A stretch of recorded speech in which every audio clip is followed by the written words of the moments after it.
ಅಬ್ಬಾ ಹೆಂಗಿದೆ ಆನೆ ಬಾಬು ಅಲ್ಲಿ ನೋಡು ಆನೆ ಹೆಂಗಿದೆ.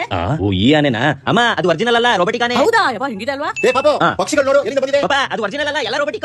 ರೋಬೋಟಿಕಾ? ಬಾಬು ಸಖತ್ತಾಗಿದೆ ಜಾಗ. ಯಾವ್ದೋ ಎಕ್ಸಿಬಿಷನ್ ಇದು? ಅದೇ ಅಂತಾರಾಷ್ಟ್ರೀಯ ರೋಬೋಟಿಕ್ ಎಕ್ಸಿಬಿಷನ್ ಇದಿರೋದು ನೆಲ್ಲೂರು ಹಳ್ಳಿ ಸಿದ್ದಾಪುರ ರೋಡ್ ಆದಿಶಕ್ತಿ ದೊಡ್ಡಮ್ಮ ದೇವಸ್ಥಾನ ಹತ್ರ ವೈಟ್ ಫೀಲ್ಡ್ ಅಲ್ಲಿ ಬರುತ್ತೆ. ಇಲ್ಲಿ ನಿಮಗೆ ರೋಬೋಟಿಕ್ ಪಕ್ಷಿಗಳು ಹಾಗೂ ಪ್ರಾಣಿಗಳು ನಿಜವಾಗ್ಲೂ ಸಕ್ಕತ್ತಾಗಿದೆ. ಅದ್ರ ಜೊತೆಗೆ ಇಲ್ಲಿ ಶಾಪಿಂಗ್ ಅಂತಾನೆ ಒಂದಿಷ್ಟು ಸ್ಟಾಲ್ಸ್ ಗಳಿದಾವೆ. ಇನ್ನ ಗೇಮ್ಸ್ ಕಡೆ ಬಂದ್ರೆ ಜಾಯಿಂಟ್ ವೀಲ್ ಇದೆ, ಬ್ರೇಕ್ ಡ್ಯಾನ್ಸ್ ಇದೆ, ಕೊಲಂಬಸ್ ಡ್ರ್ಯಾಗನ್ ಇದೆ, ಮಹಾರಾಜ ಟ್ರೈನ್ ಇದೆ. ಇನ್ನ ಸಿಕ್ಕಾಪಟ್ಟೆ ಗೇಮ್ಸ್ ಗಳು ಇಲ್ಲಿ ಇದಾವೆ. ಅದ್ರ ಜೊತೆ ಮಕ್ಕಳಿಗೆ ಆಟ ಆಡಕ್ಕೆ ಅಂತಾನೆ ಇಲ್ಲಿ ಲೆಕ್ಕ ಇಲ್ಲದರಷ್ಟು ಸಿಕ್ಕಾಪಟ್ಟೆ ಗೇಮ್ಸ್ ಗಳಿದಾವೆ. ಇನ್ನ ಆಟಾಡಿ ಸುಸ್ತಾದ್ರೆ ಇಲ್ಲಿ ತುಂಬಾನೇ ಫುಡ್ ಸ್ಟಾಲ್ಸ್ ಗಳಿದಾವೆ, ಒಂದಕ್ಕಿಂತ ಒಂದು ಮಸ್ತ್ ಆಗಿದಾವೆ. ಇದು ಪ್ರತಿದಿನ ಸಂಜೆ 5 ಗಂಟೆಯಿಂದ ರಾತ್ರಿ 10 ಗಂಟೆ ತನಕ ಇರುತ್ತೆ. ಇದು ಚಿಕ್ಕ ಮಕ್ಕಳಿಂದ ದೊಡ್ಡವರೆಗೂ ಬಂದು ಎಂಜಾಯ್ ಮಾಡಬಹುದು. ಈ ಎಕ್ಸಿಬಿಷನ್ ಮಾರ್ಚ್ 24ನೇ ತಾರೀಕು ತನಕ ಓಪನ್ ಇರುತ್ತೆ. ಮತ್ತೆ ವೇಟ್ ಮಾಡ್ತಾ ಇದೀರಾ? ಇವತ್ತೇ ಭೇಟಿ ಕೊಡಿ. ಮತ್ತೆ ಹೆಂಗನ್ಸ್ತು? ನನಗಂತೂ ಸಖತ್ ಇಷ್ಟ ಆಯ್ತು ಕಣೋ. ನಂಗಂತೂ ತುಂಬಾ ಇಷ್ಟ ಆಗಿರೋದೇನೆಂದ್ರೆ ಇದನ್ನು ಕನ್ನಡಿಗರೇ ಮಾಡಿರೋದು. ಹೌದಾ? ನೀನು ಹೇಳಿದ್ದೆ ಹಾಗೆ ಇಬ್ರು ಕರೆಕ್ಟ್ ಕೇಳಿಸಲಿ. ನಾವು ಇಲ್ಲಿ ಬಂದಿದ್ದು ಯಾವುದೇ ಕಾರಣಕ್ಕೂ ನನ್ನ ಬೇಬಿ ಗೆಳಂಗಿಲ್ಲ. ನಾನಂತೂ ಹೇಳಲ್ಲಪ್ಪ. ಇದನ್ನೆಲ್ಲ ಯಾರಾದ್ರೂ ಹೇಳ್ತಾರಾ? ಸರಿ ಬನ್ನಿ ಹೋಗೋಣ.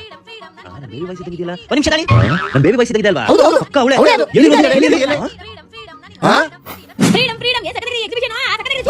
ನೀನ್ ಹೆಂಡತಿ ಬಿಟ್ಟು ಬಂದಿಲ್ಲ ಕಣೋ, ಅವಳೇ ನಿನ್ನ ಬಿಟ್ಟು ಬಂದಿದ್ದು. ಅಯ್ಯೋ, ಇದೊಂದು ಜೀವನ. ಬಾ, ಮನೆಗೆ ಹೋಗೋಣ.